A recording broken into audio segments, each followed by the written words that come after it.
He's your son, and he needs you. What? Storms pound the Texas prairie. In a small-town ER, single mom Avery grips Noah's hand, his 1-in-a-million blood type slipping away. In Dallas, a biotech CEO hears a trembling call. "Our son needs your blood." On the bedside chair, a worn leather sketchbook shows a tall man and a boy. Will he reach them in time, and can truth repair 8 lost years? Lightning stitched the Texas sky above a sea of wheat. The hospital sign buzzed in the rain, letters blinking. Inside the ER, the air smelled of antiseptic and storm. Avery Monroe sat beside a narrow bed and wrapped both hands around her son's wrist, as if touch alone could keep him here.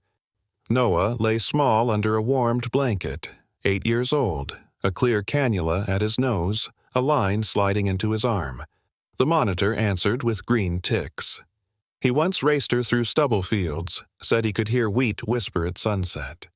Tonight, his lashes didn't move. Sweat beaded. A nurse adjusted the blanket.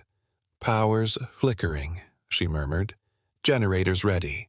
She glanced at Avery. "Water?" Avery shook her head. In her lap, a worn leather sketchbook lay half open, edges dark with years of use. Noah drew in it every day. Barns with open doors, rows of corn, wheat like waves, and often a figure he never explained, a tall man in a suit holding a boy's hand beneath a gold sky. Tonight the page showed the pair at a fence while storm clouds built. The door pushed open. The doctor entered with damp shoulders and a steady gaze. He checked the monitor, the chart, then met Avery's eyes. "Ms. Monroe," he said softly, "the labs are back." Avery straightened. "Tell me." "Your son's blood type is extremely rare," he said. 1 in a million. We're searching every bank we can reach, but with weather like this, deliveries may be delayed. In the short term, only family is likely to be a match. The word struck like cold water. "Family," Avery repeated. "We've typed you," the doctor said. "You aren't a match." He paused. "If there is any biological family you can call, now is the time." He set an on-call card on the table and stepped out, the door open a finger's width to the hall. Lights dipped, then steadied as the generator hummed awake. Every sound sharpened. The beeps, the hiss of rain, Avery's breath. She slid a folded slip of paper from beneath the sketchbook. The edges had feathered from years of almost calls. A number memorized. A voice she'd sworn never to hear again. 8 years ago, she had run, not because she wanted to, but because a headline said things he hadn't had the chance to deny, because powerful rooms could turn a young woman into bait, because fear is louder than love when your world is small. She built a quiet life here, a rented house by a wheat field, a truck with a stubborn engine, a boy who laughed at the sky. The nurse returned with a clipboard. "If you have names, we can type them immediately." Avery's voice stuck. She opened the sketchbook again. The tall man's hand, the boy's hand, the fence, the sky. Noah had drawn this since he was 5, as if the man lived somewhere behind his eyes. Was it a wish, or a truth he had no words for?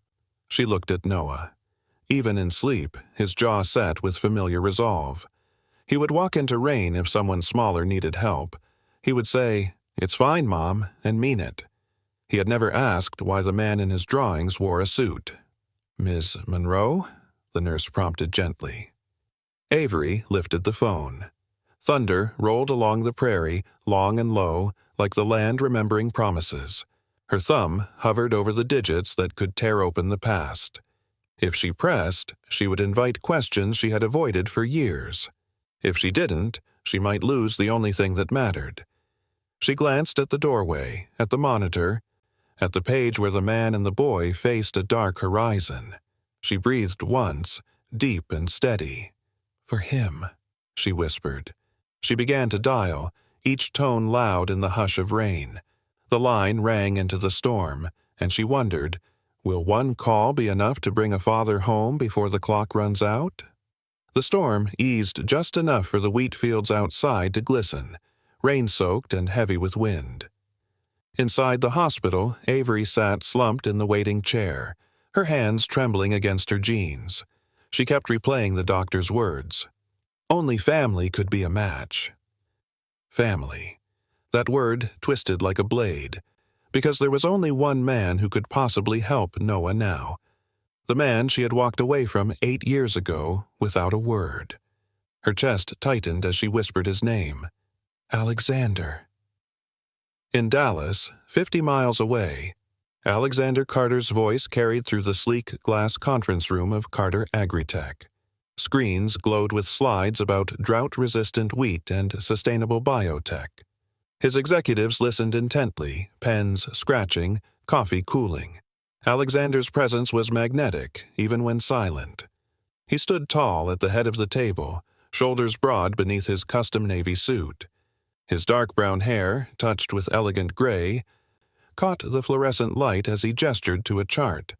His blue eyes, sharp, commanding, had once been the eyes Avery had fallen into when they walked dusty fields side by side. "Gentlemen," he said, his voice steady, "this breakthrough doesn't just keep crops alive, it keeps families alive, and that is the future of agriculture." The room nodded, the board convinced, investors eager. But beneath Alexander's polished calm lay a man who had never truly stopped searching. For meaning. For the pieces of himself that success couldn't buy back. Back in the hospital, Avery pressed her forehead against the cool wall of the corridor. Her phone screen lit up with his number, the one she had never deleted, but never dared call. 8 years of silence pressed against her ribs. But Noah's frail breathing from the room behind her gave her no choice. She scrolled, thumb hovering over the green button, tears spilling. The boy's life depended on the one man she had kept from him. Her mind reeled with memories. Alexander Carter, every inch the man the world admired, had once been hers. The rare softness in his smile had been hers. And 8 years ago, before lies twisted everything, she had carried his child in secret. She remembered the headline that shattered her world. Alexander Carter engaged to socialite heiress. She had fled before he could explain, convinced Noah would only become a pawn in his father's empire. Avery closed her eyes. She had promised herself she would never need him again, but here she was, about to beg him to save their son. Inside Carter Agritech, Alexander loosened his red tie as the meeting broke. Assistants rushed in with notes and phones, but he waved them off.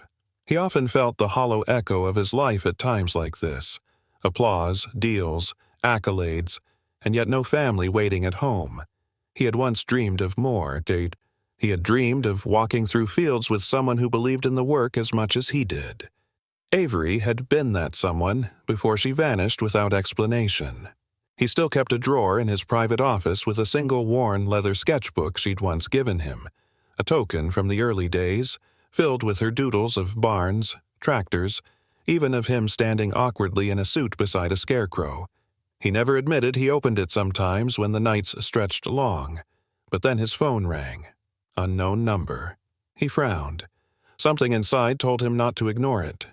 Avery's voice was quiet at first, breaking with fear. "Alexander."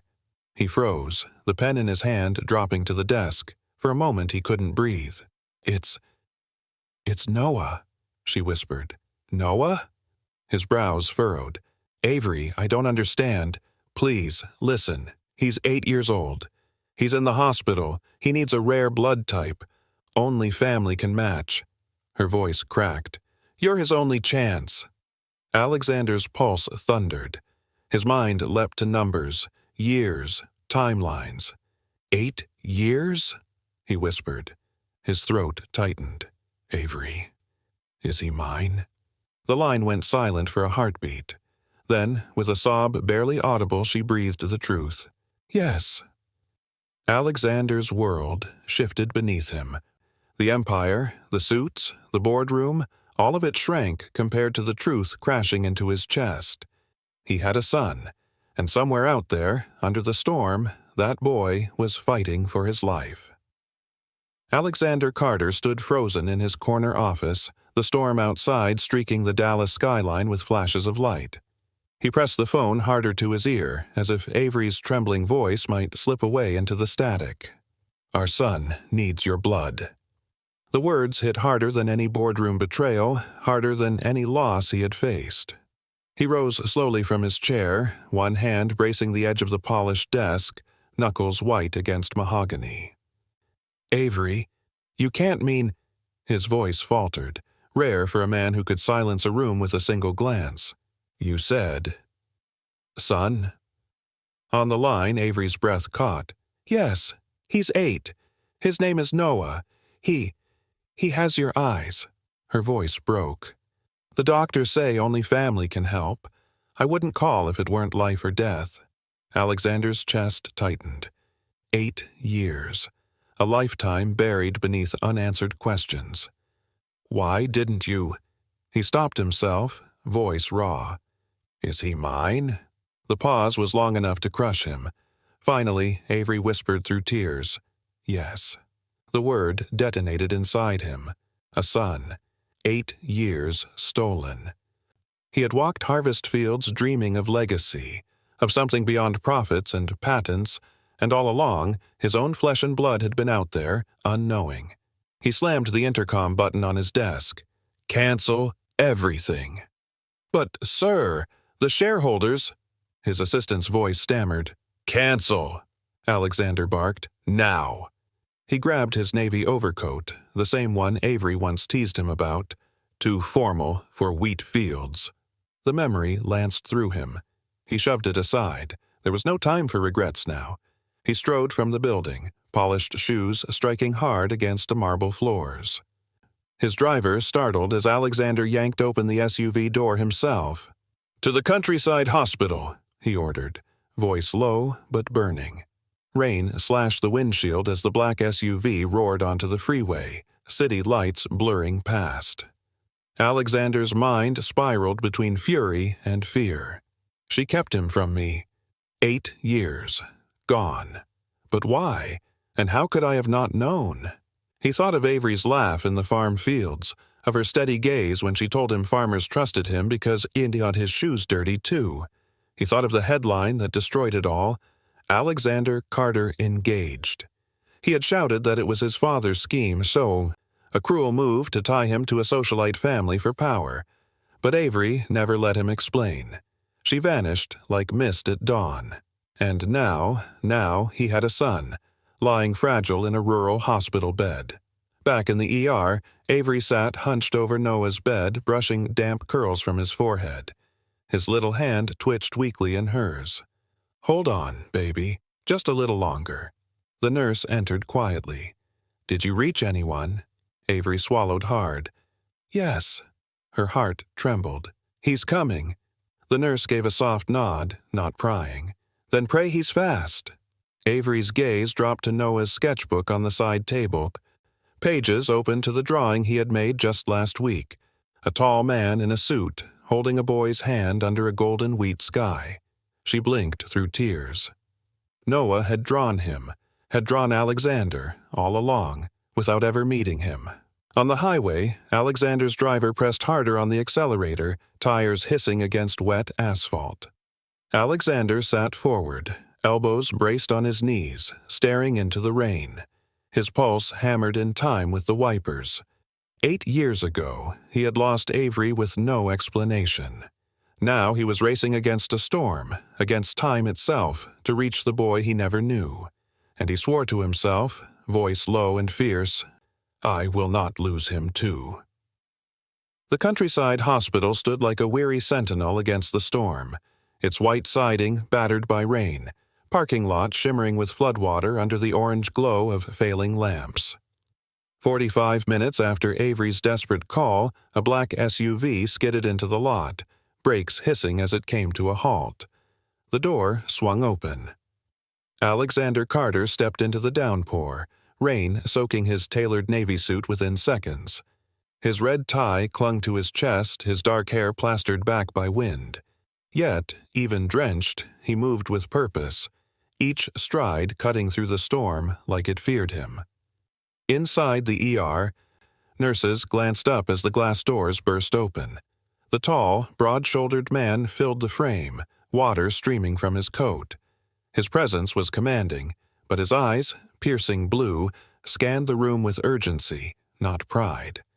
"Avery Monroe," he said, voice low, steady, yet crackling with tension. "Where is she?" The nurse behind the counter blinked, taken aback, then pointed toward the last room on the left. Avery rose from her chair as the door pushed open. For a moment, time warped. 8 years, folding into this single instant. He looked the same and not the same, still strikingly handsome, still carrying the air of command, but his face bore lines of battles fought without her, of years lost. Her breath caught. "Alexander." He didn't answer. His gaze had already locked on Noah. The boy lay small against the sheets, skin pale, a line running into his arm. His lashes fluttered faintly, his chest rising with fragile rhythm. But what stole Alexander's breath was the face, the square jaw, the angle of his cheekbones, and those eyes even half shut, a mirror of his own. The world narrowed to that bed. He stepped forward, water dripping onto the tile, and for the first time in his life, Alexander Carter felt powerless. "Is he?" His voice cracked. He tried again. "Is he stable?" Avery nodded quickly, tears brimming. "For now. But the doctor says without a match." Her voice broke, and she pressed a hand over her mouth. Alexander drew a sharp breath, steadying himself. Then he turned to the nurse. "Test me. Now." Within minutes, vials of his blood were whisked away to the lab. Alexander stood at Noah's side, shoulders stiff, watching the rise and fall of the boy's chest. He reached out, hesitated, then finally laid a trembling hand against Noah's small fingers. The boy stirred faintly at the touch. Avery saw it. Her heart clenched. The doctor returned, his expression shifting as he looked at Alexander, then at Avery. "Mr. Carter," he said, "you're a perfect match. Rare type. It's uncanny." Avery let out a sob, both relief and fear. Alexander closed his eyes, the weight of 8 years crashing against him. He whispered under his breath, voice barely audible, "He's mine. I know it." When he opened his eyes again, they burned with resolve. "Do it. Take whatever you need." As the medical team prepared, Avery stood back, hands clenched.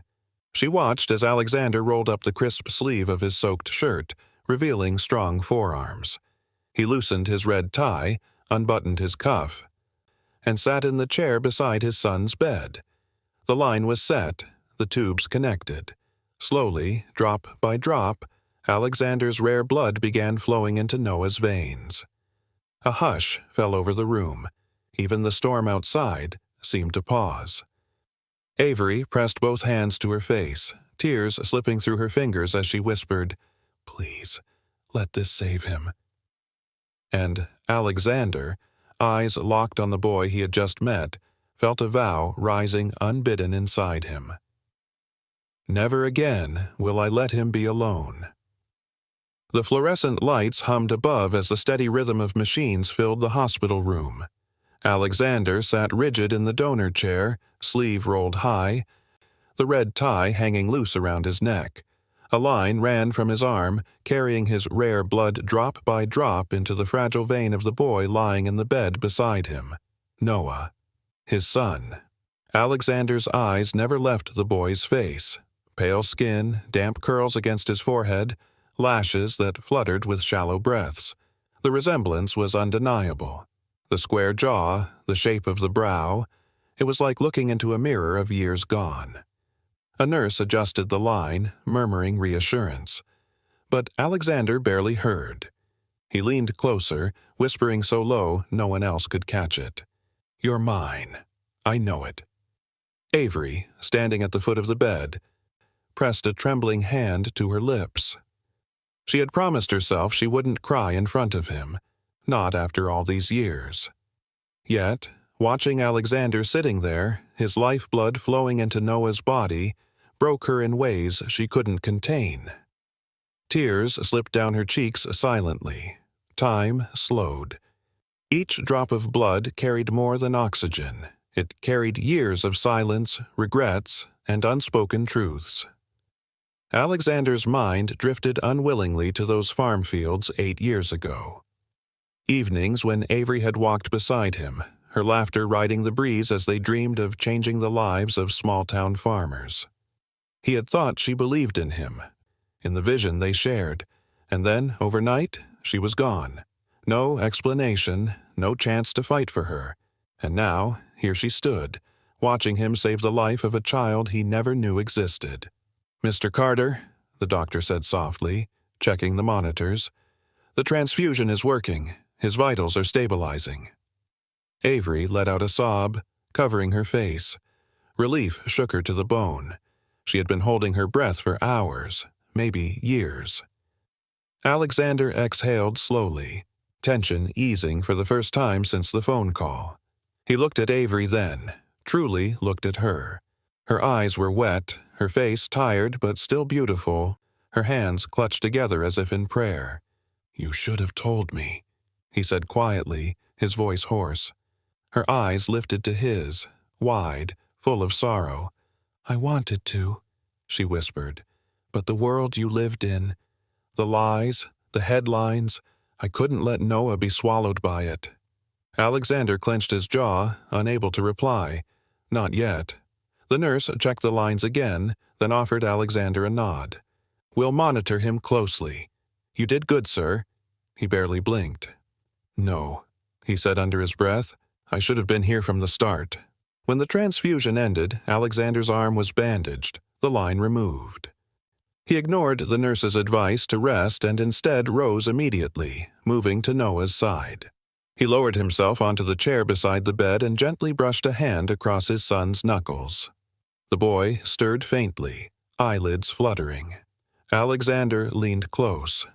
"I'm here now," he whispered. "I won't leave you again." Avery turned away, tears streaking fresh. Outside the window, the storm began to thin, clouds breaking just enough for moonlight to streak across the drenched fields. It lit the room in a pale glow, as though the earth itself bore witness to this quiet vow. For the first time since Avery's call, Alexander felt something settle deep inside him. Not triumph, not victory, but belonging. A truth too powerful to deny. This boy was his blood, his son, his legacy. And whatever secrets Avery had buried, whatever lies had stolen 8 years, Alexander knew only one thing with certainty. He would not let anyone, not even fate, take Noah from him again. The storm had eased into a light drizzle by dawn, but inside the hospital, Alexander sat in silence, his gaze fixed on Noah's steady breathing. The boy looked stronger now, the transfusion working, color returning faintly to his cheeks. Relief washed over him, yet his chest burned with unanswered questions. Avery stood near the window, her arms wrapped tight across her chest as if bracing against a wind only she could feel. The silence between them was thick, stretched by 8 years of separation. Alexander's eyes flickered, drawn back to a memory he had fought to bury. 8 years earlier. The Texas horizon glowed orange as the sun dipped low, gilding the wide farm fields in firelight. Rows of wheat rippled under the breeze, the sound like whispered promises. Alexander, younger then, wore jeans instead of a suit, his jacket tossed over a fence post. He walked the land with Avery at his side, boots sinking slightly in the rich soil. "You really believe this will change things?" she asked, her voice soft but steady. He looked down at her, his expression earnest. "Biotechnology isn't just about profit, Avery. It's about giving farmers tools to survive. Imagine disease-resistant crops, higher yields, families who don't lose everything after one bad season." Her lips curved into a faint smile. "You talk like you're saving the world." He chuckled. "No, but maybe I can save a piece of it." They had lingered there long after the workers left, sharing sketches in Avery's leather-bound notebook. She drew barns, children, a man in a suit holding a boy's hand beneath an endless sky. Alexander teased her about the tall figure. She only smiled. It was in those fields, not boardrooms, where Alexander had felt truly alive, and where he had fallen in love. Then came the headline. The morning paper, bold letters sprawled across the front page. Alexander Carter, engaged to socialite heiress. Avery had held the paper in trembling hands, her heart shattering. She hadn't waited for explanation. That night, she packed, vanishing from both his world and the fields they once dreamed in. And Alexander remembered chasing her call, leaving messages that went unanswered, searching for her in the towns where no one knew her name. His father's cold voice echoed in his ears even now. It's better this way. She never belonged. Back in the hospital room, Alexander's hands tightened around the edge of Noah's bed. He swallowed hard, eyes locked on Avery. "You saw the headline," he said, voice low. Avery turned, her face shadowed by pain. "What was I supposed to think? That it was a mistake? That the world you lived in would suddenly have room for me? For us?" "I never agreed to that engagement," Alexander said, his voice rough, raw. "It was my father's scheme. I tried to reach you. I called. I searched. And I disappeared," Avery finished bitterly, "because I couldn't bear to see Noah grow up as a pawn in your father's game." The silence that followed was heavy, broken only by the faint beep of monitors. Alexander lowered his head into his hands. For 8 years, their love had been strangled by a lie neither of them had the chance to untangle. Noah stirred, a faint sound escaping his lips. Both parents froze, turning toward him. His hand shifted, brushing against the worn leather sketchbook that lay on the bedside table. Pages flipped open to the drawing of a man in a suit holding a boy's hand beneath a golden field sky. Alexander stared at it, throat tightening. It was their dream, drawn through Noah's eyes, though he had never known it. He lifted his gaze to Avery. "We lost those years," he whispered, voice shaking, "but I won't lose him now, not again." Avery's eyes brimmed with tears. She wanted to believe him. She was terrified to try. The steady rhythm of Noah's monitor filled the hospital room, but the silence between Avery and Alexander was louder. He sat forward in the chair, his soaked suit drying in stiff creases, while she stood near the window, arms folded tight as if holding herself together. Finally, Alexander's voice broke through, raw and sharp. 8 years, Avery? You kept him from me all this time?" Her head snapped toward him, eyes flashing with equal parts pain and defiance. "Don't make this about me. I did what I had to do to protect him." "Protect him?" Alexander's jaw clenched, his voice rising. "From what? From his father? From me?" Her chest rose and fell quickly. "From your world, Alexander. From the headlines, the power plays, the games your father played with your life like it was a chessboard.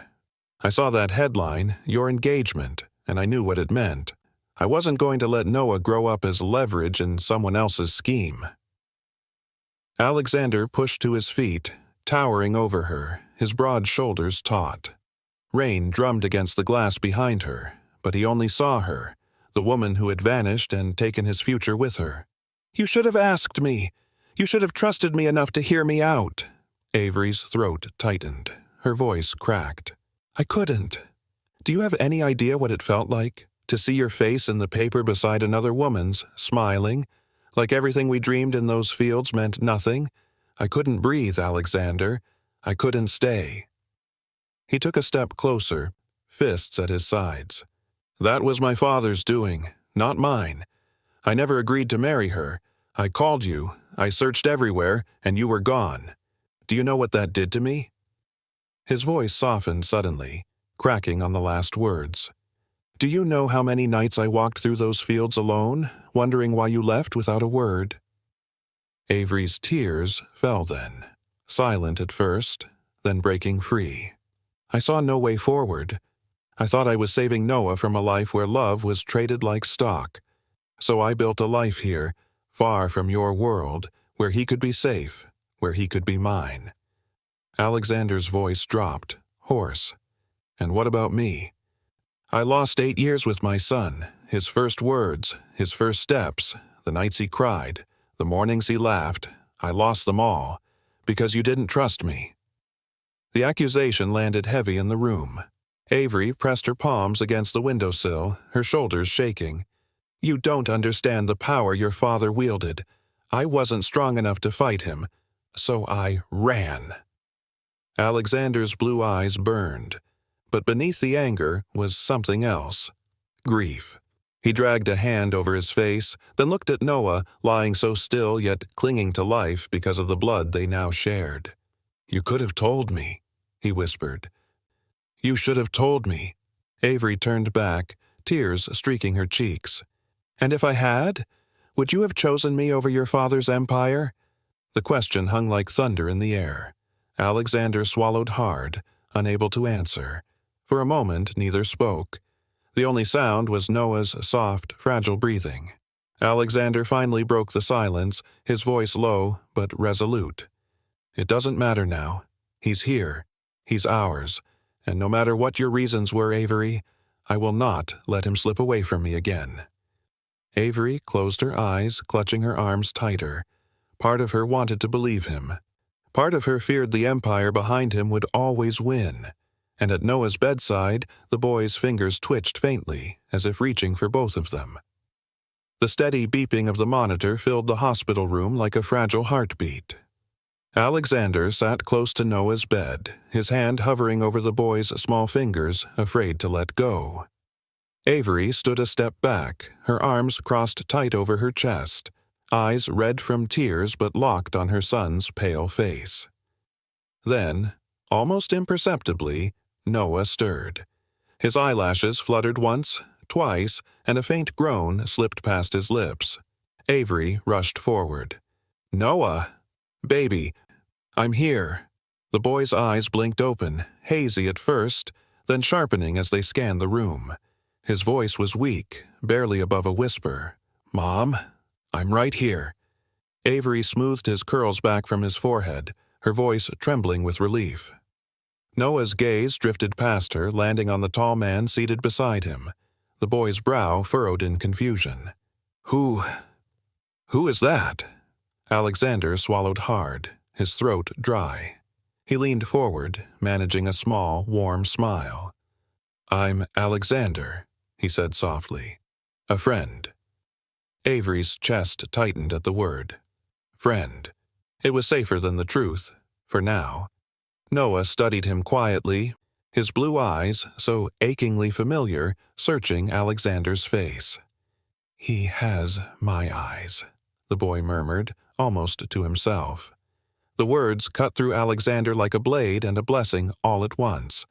He forced his expression to remain calm, though inside his chest surged with emotions he couldn't name. A nurse entered, checking the monitors quickly. Vitals are holding steady, she said, offering Avery a reassuring smile. He's responding well to the transfusion. The rest will depend on rest and monitoring. Avery exhaled shakily. Thank you. When the nurse left, silence hung again. Noah's gaze hadn't moved from Alexander. His small hand shifted slightly on the blanket, just enough that his fingertips brushed against the edge of Alexander's cuff. Alexander's breath caught. He gently placed his larger hand over the boy's, careful, as if touching something sacred. You're strong, he whispered, his voice breaking. Stronger than I ever was. Noah blinked slowly, his lips curving in the faintest smile before exhaustion tugged him back toward sleep. Avery watched the moment, her heart torn in two. She saw the truth in Noah's eyes, the same truth she had fought so hard to hide. Father and son, mirrored in jawlines, in quiet strength, in unspoken connection. And yet, fear coiled in her chest. If Alexander claimed him now, if his powerful father learned of Noah, the boy might be pulled into the very world Avery had fled from. She turned toward the window, rain streaking down the glass, and pressed her palm flat against the cold pane.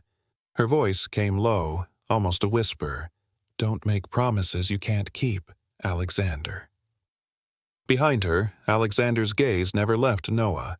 His jaw tightened, his blue eyes fierce with determination. I'm not going anywhere, he said. Not this time.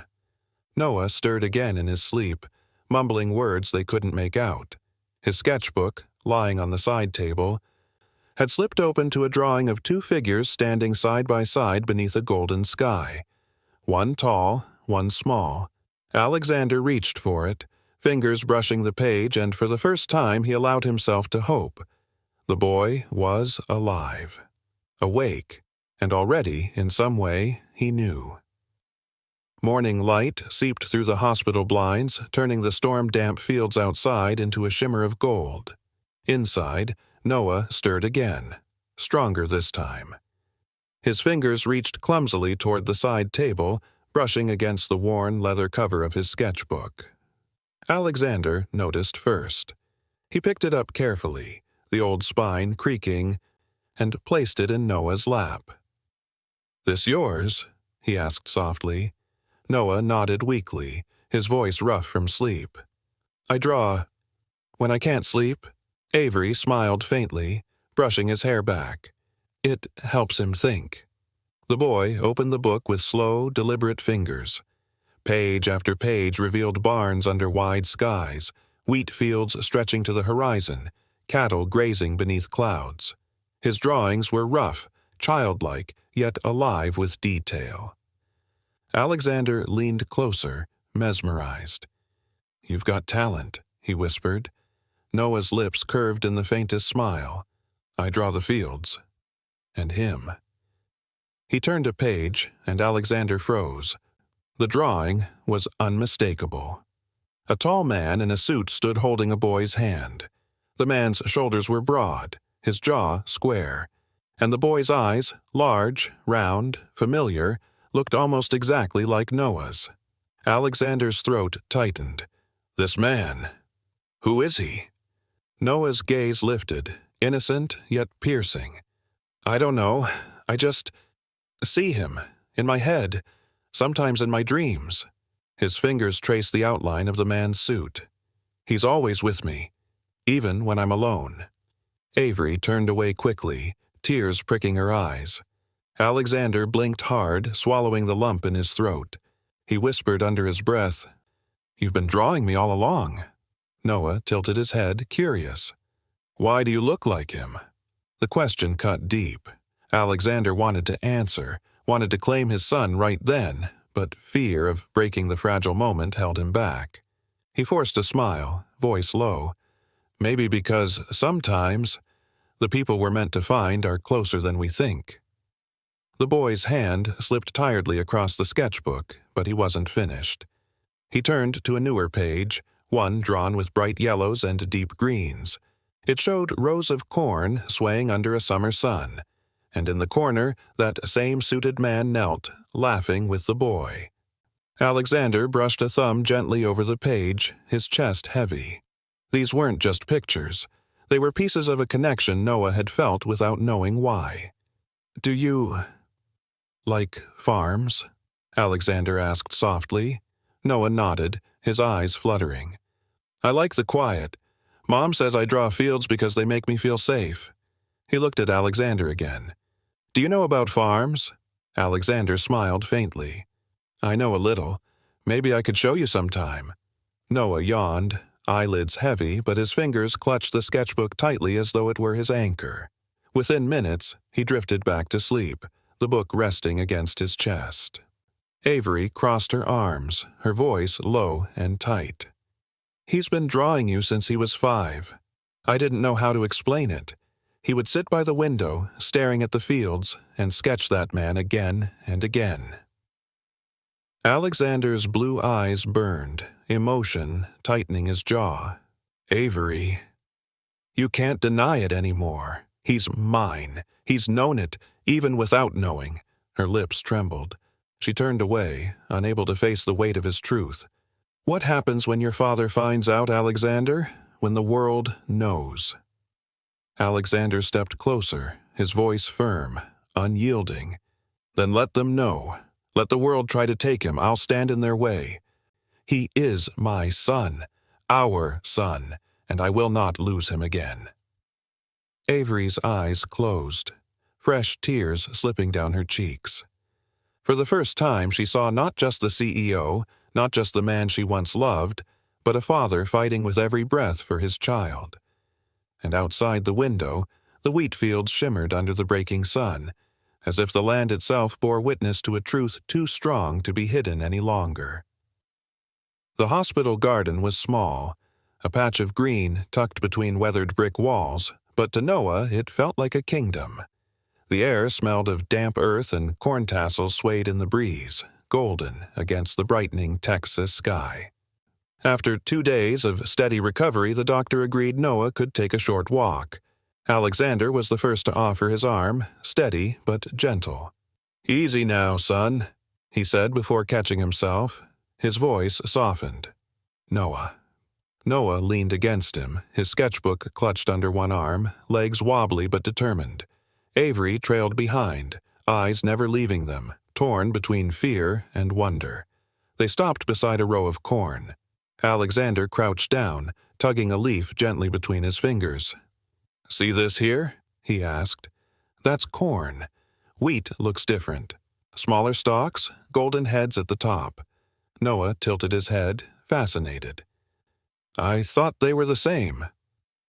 Alexander chuckled. "A lot of people do, but farmers know. And if you look close, you can always tell the truth from the surface." He broke off a piece of husk, showing the layers inside. "It takes patience to understand." Noah smiled faintly, the first true smile since the storm. "Will you teach me more?" The question sank deep. Alexander swallowed hard, nodding. "As much as you want. Everything I know." Avery stood a few steps away, arms wrapped around herself, watching. Her heart ached at the sight. Noah laughing softly at Alexander's explanations. Alexander kneeling in the dirt with his suit pants damp from soil.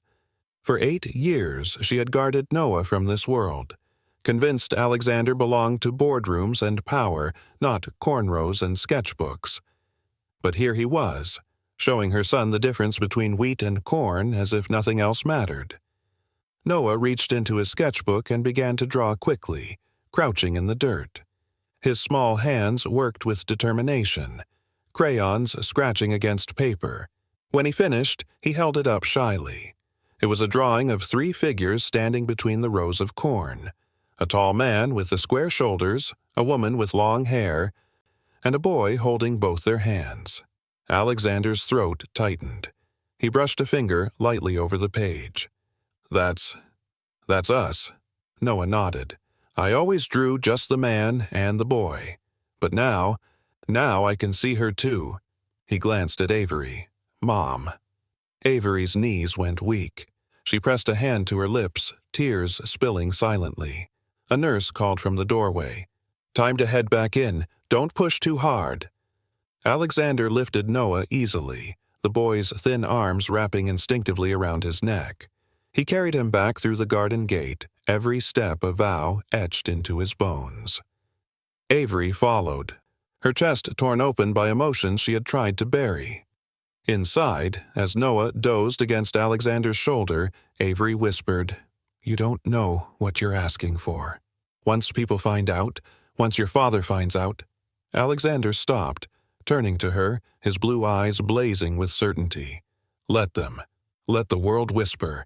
I've spent my whole life building legacies on paper and profit. None of it matters compared to this boy. To us." Avery's lips trembled. She wanted to believe him, but fear coiled in her chest. She remembered too well the cold smile of Alexander's father, the man who had driven her to disappear.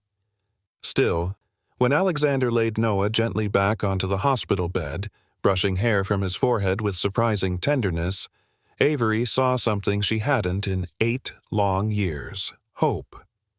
And in the quiet that followed, the boy stirred and whispered with sleepy certainty, "Don't go."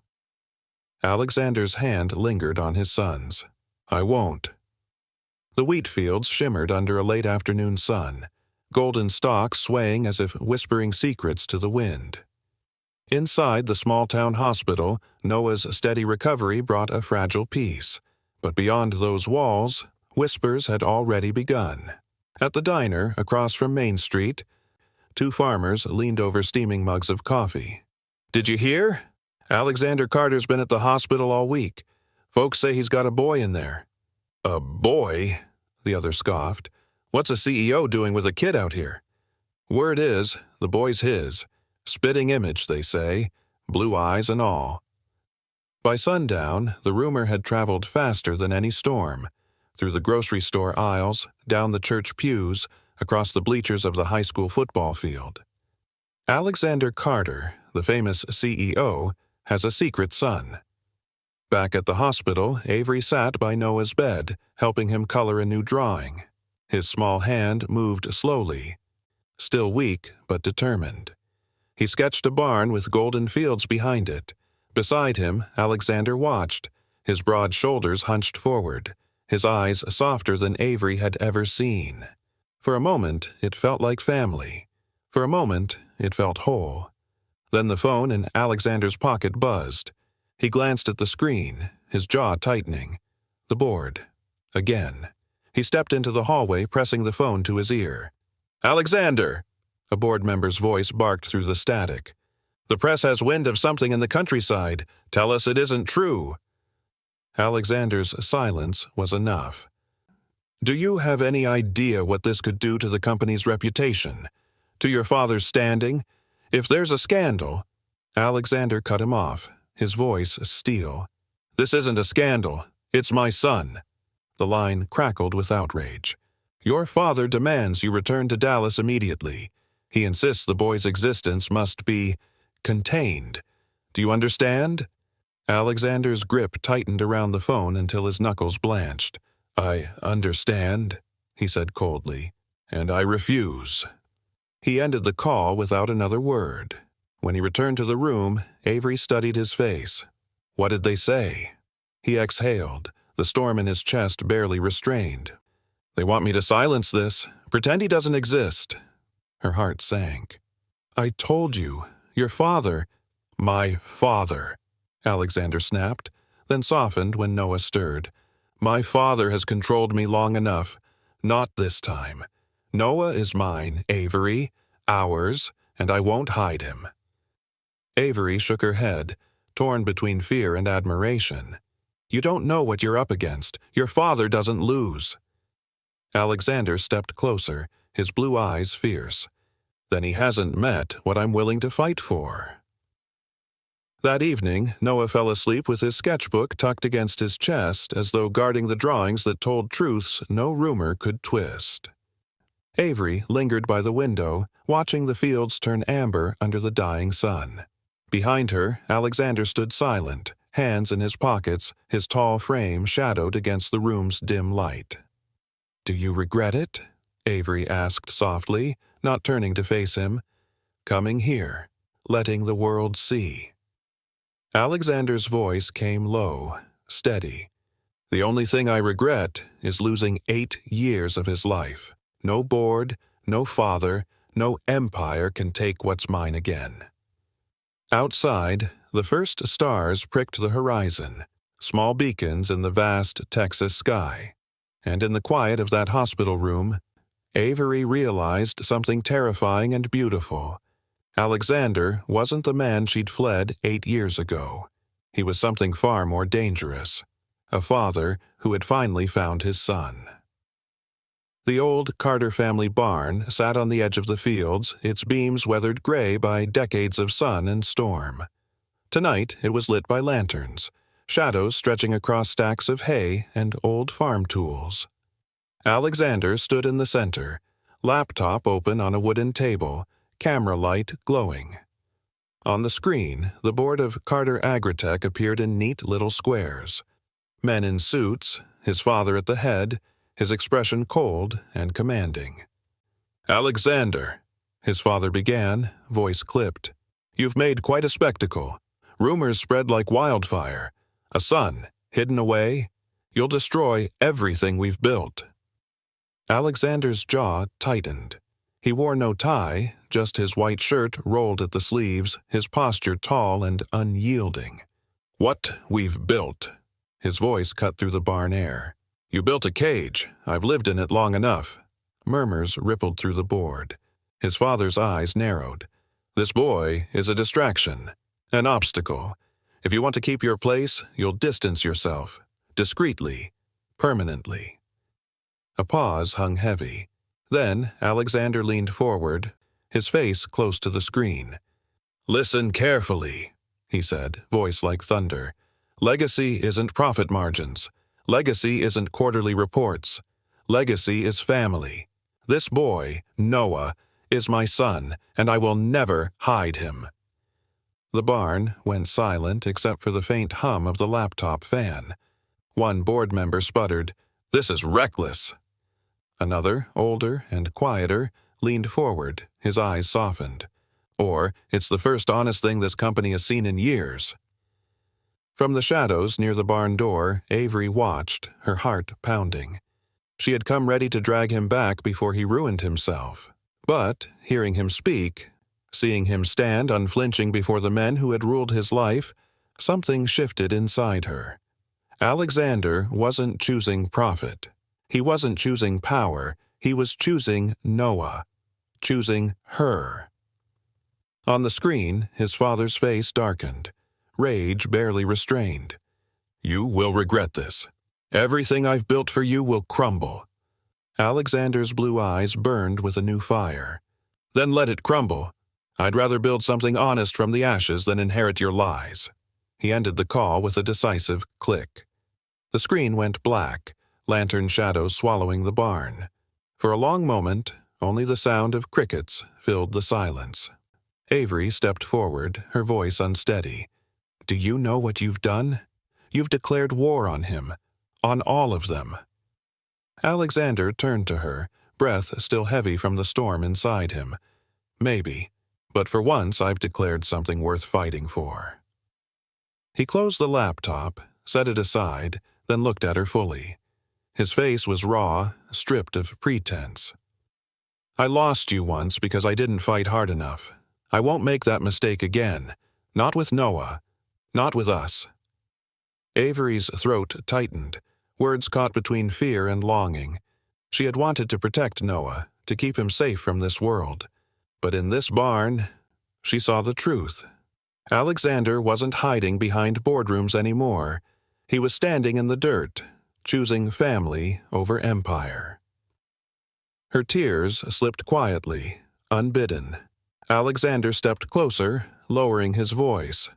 "No more secrets. No more lost years. From now on, we face it together, if you'll let me." Avery couldn't answer. Not yet. But deep inside, a wall she had built 8 years ago began to crack. And outside, the wheat swayed in the night breeze, as though the land itself bore witness to a man reclaiming more than just his legacy. He was reclaiming his family. The storm had passed.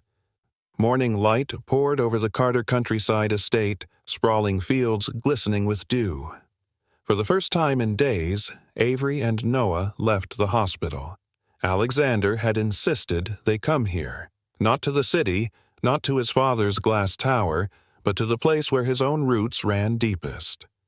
The estate was large but not ostentatious, built of brick and timber, surrounded by acres of farmland Alexander had refused to sell. He had always said it wasn't just land. It was promise. Noah clung to Avery's hand as they stepped from the SUV, sketchbook tucked tightly under his arm. His eyes widened at the sight of endless rows of fields stretching to the horizon. "It looks like one of my drawings," he whispered. Alexander crouched beside him, smiling. "Then maybe we'll make it more than a drawing." Later that morning, Alexander carried a burlap sack of seeds to a small patch near the barn. He handed a few to Noah. "These are wheat seeds. Tiny things, but give them soil, water, and time, and they'll feed families." Noah studied them in his palm, brow furrowed. "They don't look like much." Alexander chuckled softly. "Neither did I, once. But with care, Even the smallest start can grow into something strong. He glanced at Avery, his eyes lingering. Something worth protecting. Together, father and son knelt in the dirt. Noah pushed seeds into the soil with his small fingers while Alexander showed him how to cover them gently. Avery stood nearby, the sun catching in her hair, her heart swelling with a mixture of fear and fragile hope. When the work was done, Alexander wiped his hands on his jeans and reached for a small sign he'd had made overnight. He planted it into the soil where the first row of seeds lay. Carved into the wood were the words, "The Noah Carter Rare Blood Foundation." Avery's breath caught. "You? What is this?" Alexander's voice steadied, though emotion thickened it. "I'm launching a foundation. In his name. It will focus on rare blood types, on rural children who don't have access to care. What happened to Noah should never be left to chance again."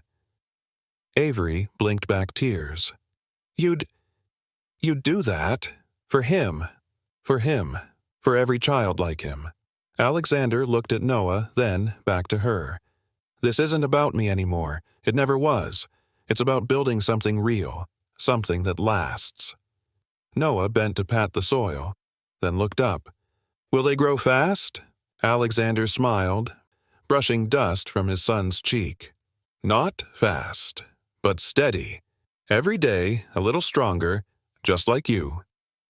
Avery turned her face away, wiping at her eyes. For so long she had pictured Alexander as the man who left her behind, the man tied to an empire of cold ambition. But here, with dirt on his hands and his son at his side, he was something else. He was the man she once believed in, the man she had loved. That evening, as the sun dipped low and painted the fields in gold, the three of them stood together at the edge of the soil. Noah held both their hands, swinging them lightly, his smile wide and unguarded. Avery whispered to herself, almost afraid of the words, Maybe we can begin again." Alexander turned, hearing her, his blue eyes softening. "We already have." The fields rustled in the evening breeze, as though blessing the fragile seeds and the fragile hope they had planted together.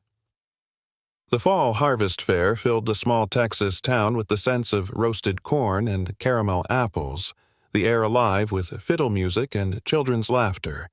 Strings of lights hung from booth to booth, glowing warm against the evening sky. Avery walked slowly beside Noah, her hand on his shoulder, while Alexander carried a stack of entries for the art exhibition. In the center of the fairground, townspeople bustled with curiosity. Word had spread.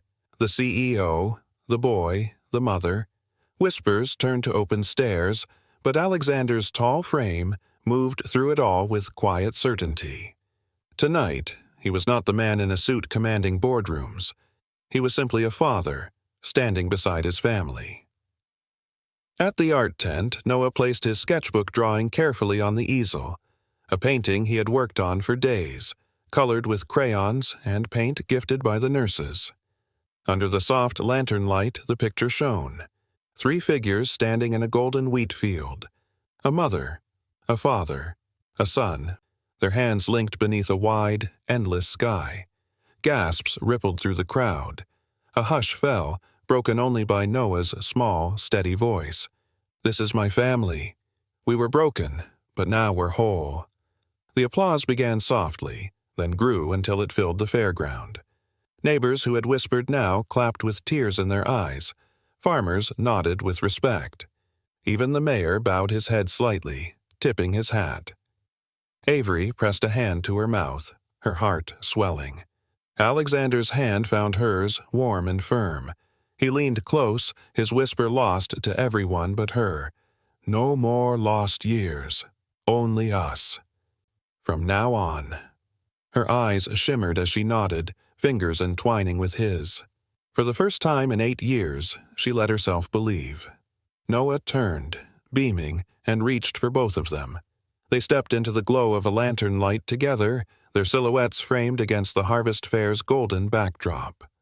Above them, the Texas sky stretched wide and endless, painted in streaks of sunset gold. The fields beyond rustled softly, as though the earth itself bore witness to their restoration.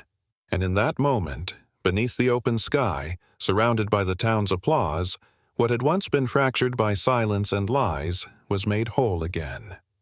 A family complete.